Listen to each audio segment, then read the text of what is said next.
Hi guys! For today's video, i-share ko sa inyo ang ganap ngayong Mother's Day. Syempre, ang napili nating pagkakainan, ang walang iba, ang all-time favorite na samgyupsal.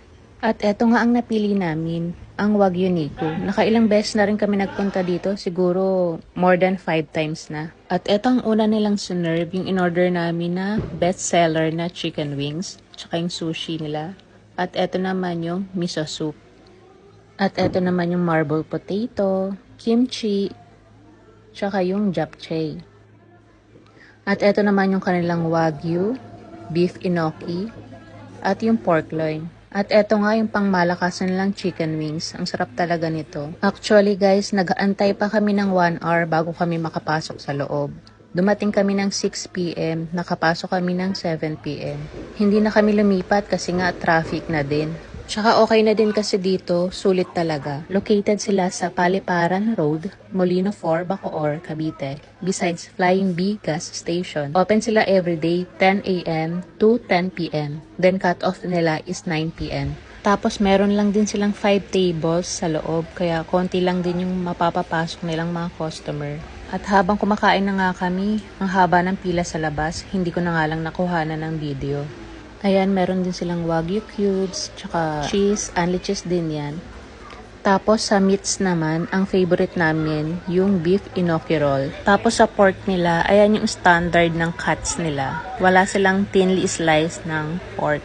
Yung beef lang meron. Ito yung japchae nila, masarap din naman. Ito rin yung kanilang miso soup. Masarap din, legit yung lasa niya. Tapos meron din sila nito yung chicken katsu. Ito naman yung beef bulgogi.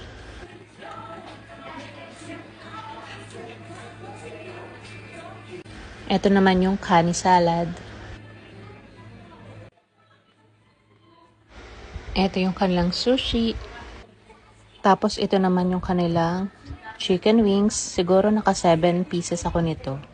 Ito naman yung beef enoki roll. Tapos, nagbigay rin pala sila ng free iced tea kasi nga daw Mother's Day. Ang sarap talaga pag may melted cheese. Syempre si Madam umorder ng kanyang dessert. Hindi yan kasama sa anli. At eto naman guys yung kanilang menu.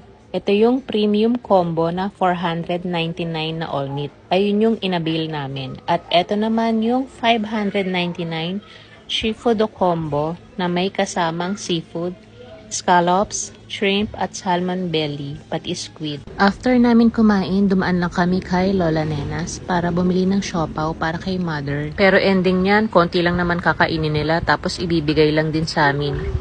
Yun lang guys. Thank you for watching. Bye-bye!